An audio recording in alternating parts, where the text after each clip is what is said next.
Welcome to teams kitchen secrets. നമുക്കിന്ന് എളുപ്പത്തിലുണ്ടാക്കുന്ന ഒരു ചെറുപയർ കറി ഉണ്ടാക്കാവേ. 1 കപ്പ് ചെറുപയർ ഞാൻ എടുത്തിട്ടുണ്ട്.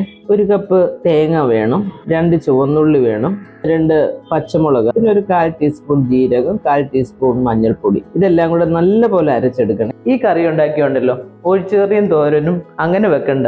ഒരുപാടങ്ങ് ഗ്രേവി അല്ല, എന്നാൽ നമുക്ക് ചോറിൻ്റെ കൂടെ ഒഴിച്ചുകറി ഇല്ലാതെ എങ്ങനെ കഴിക്കാം എന്ന് ഈ കറി ഉപയോഗിക്കുമ്പോൾ മനസ്സിലാവും കേട്ടോ. ഞാൻ ഈ കുക്കറിലേക്ക് പയറിട്ട് കൊടുത്തിട്ട് ഇത്രയും വെള്ളം ഒഴിച്ചിട്ടുണ്ട്. അതായത് ആ പയറിന്റെ തൊട്ട് മേളിൽ കുറച്ച് മുകളിലായിട്ട് നിൽക്കണം, കാരണം ഇത് നന്നായിട്ട് വെന്ത് വരേണ്ടതല്ലേ. അടച്ചു വെച്ചിട്ട് ഒരു 5 വിസിൽ.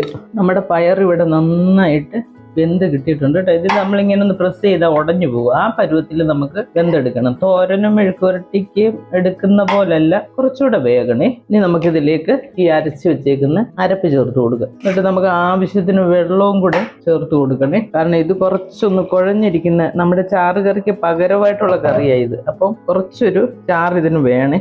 ആവശ്യത്തിന് വെള്ളം ആ മിക്സിയുടെ ജാറിലേക്ക് ഒഴിച്ചങ്ങ് കൊടുത്താൽ മതി. എന്നിട്ട് ഇതൊന്ന് പ്രസ് ചെയ്ത് കൊടുക്കണേ, കാരണം ഇതൊന്ന് ഉടഞ്ഞു വരണം പയർ. അപ്പൊ ചെറുതായിട്ടൊന്ന് പ്രസ് ചെയ്ത് ഈ അരപ്പുമായിട്ടൊന്ന് മിക്സ് ആക്കണം. നമ്മൾ ഈ പയർ വേവിക്കുമ്പോൾ ആ വിസിലിന്റെ കാര്യം പറഞ്ഞത്, നിങ്ങളുടെ കുക്കറിനകത്ത് എത്ര വിസിൽ അടിക്കണം ഇത് നന്നായിട്ടൊന്ന് വെന്ത് കിട്ടാനും നോക്കിയിട്ട് ചെയ്താൽ മതി. വേവാനുള്ള ടൈമേ ഓരോ കുക്കറിനും വേറെ വേറെ ആയിരിക്കുവേ. ഇനി നമുക്ക് ഗ്യാസ് കത്തിച്ചു കൊടുക്കുക. ഇതിനകത്ത് നമ്മൾ പയർ വേവിച്ചപ്പോഴേ ഉപ്പിട്ടിട്ടില്ലായിരുന്നേ. ഇനി നമുക്ക് ആവശ്യത്തിന് ഉപ്പ് ചേർത്ത് കൊടുക്കുക. എന്നിട്ട് നന്നായിട്ട് മിക്സ് ആക്കിയിട്ട് ഉപ്പൊക്കെ ശരിക്കും നോക്കണേ. സ്വല്പം കൂടെ വെള്ളം നമുക്ക് ചേർത്ത് കൊടുക്കുക, കാരണം അത് തിളച്ച് വരുമ്പോൾ ഒന്നും കൂടെ കുറുകുവേ. പരിപ്പാണേലും പയറാണേലും എല്ലാം അങ്ങനെ ഒരു കാര്യമുണ്ട്, തിക്കായിട്ട് വരും. അതുകൊണ്ടാണ് നമ്മൾ ഈ സമയത്ത് കുറച്ച് ആവശ്യത്തിനുള്ള വെള്ളം നമ്മൾ ചേർത്ത് കൊടുക്കുക. ഇനി 2-3 മിനിറ്റ് ഇങ്ങനെ തിളയ്ക്കണം, കാരണം ഈ ഒരു തേങ്ങയും പച്ചമുളകിന്റെ ഒക്കെ ആ ഒരു പച്ച ഒരു ടേസ്റ്റ് വരുമല്ലോ, അതൊന്ന് മാറി കിട്ടണം. അപ്പൊ 2-3 മിനിറ്റ് ഇങ്ങനെ കിടന്നൊന്ന് വേഗണേ, നല്ല ആ അരപ്പ് വേവത്തുള്ളൂ. ഉപ്പ് നോക്കിയേക്കണേ.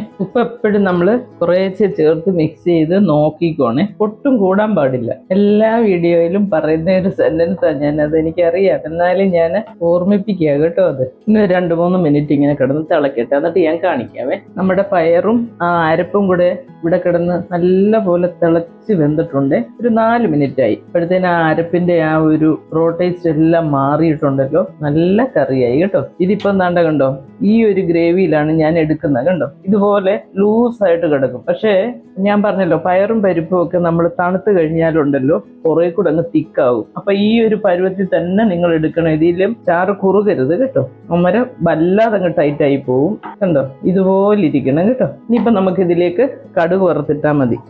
1 ടേബിൾ സ്പൂൺ വെളിച്ചെണ്ണ ഒഴിച്ചു കൊടുക്കണേ. വെളിച്ചെണ്ണ നന്നായിട്ട് ചൂടാകണം. ചൂടാകുമ്പോഴേ കടുക് ഇട്ട് കൊടുക്കുക. ചുവന്നുള്ളി അരിഞ്ഞത് ഇട്ട് കൊടുക്കുക. ചുവന്നുള്ളി ഒരു ബ്രൗൺ കളർ ആകണേ. തോരനും ഇതുപോലുള്ള കറികൾക്കും ഒക്കെ നമ്മൾ ബ്രൗൺ കളർ ആകണം. സ്റ്റൂവിനൊക്കെ ആണെങ്കിൽ നമ്മൾ ബ്രൗൺ കളർ ആകാനേ പാടില്ല.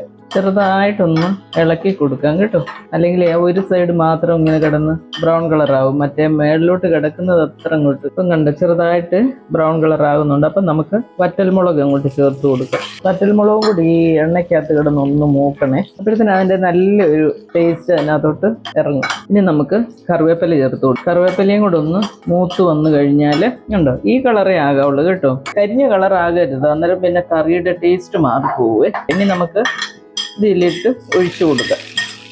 സ്വല്പ പയറെടുത്ത് ഇതിനകത്തോട്ടിട്ട് ഒന്ന് കറക്കി അങ്ങ് എടുത്തേക്കാം. ഇനി ഇത് നന്നായിട്ടൊന്ന് മിക്സ് ചെയ്താൽ മതി. നമ്മുടെ ചെറുപയർ കറി ഇവിടെ റെഡി ആയിട്ടുണ്ട് കണ്ടോ. നല്ല ടേസ്റ്റി ആയിട്ടുള്ള ഒരു കറി കേട്ടോ.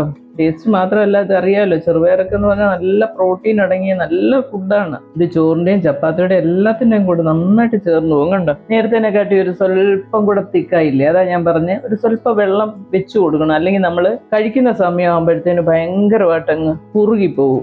ഇപ്പൊ കണ്ടോ, ഈ പരുവത്തിലാണ് ഈ കറി ഇരിക്കേണ്ടത്. നമ്മുടെ അടിപൊളി ചെറുപയർ കറി ഇവിടെ റെഡിയായി. ഇനി ഞാനൊരു ബൗളിലേക്ക് മാറ്റിയിട്ട് കാണിക്കും. നമ്മുടെ നല്ല സൂപ്പർ ടേസ്റ്റിലുള്ള ചെറുപയർ കറി ഇവിടെ റെഡി ആയിട്ടുണ്ട്. മടി പിടിച്ചിരിക്കുന്ന ദിവസങ്ങളിലൊക്കെ വളരെ ഈസി ആയിട്ട് ഉപയോഗിക്കാൻ പറ്റുന്ന, എന്നാൽ നല്ല ഹെൽത്തി ആയിട്ടുള്ള ഒരു ഡിഷാണ് കേട്ടോ. ഇതിനകത്ത് നല്ല പ്രോട്ടീൻ ഒക്കെ ഉണ്ട്.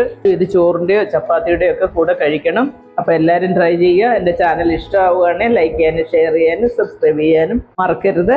അടുത്ത ഒരു വീഡിയോ ആയിട്ട് നമുക്ക് അടുത്ത ദിവസം കാണാം. താങ്ക്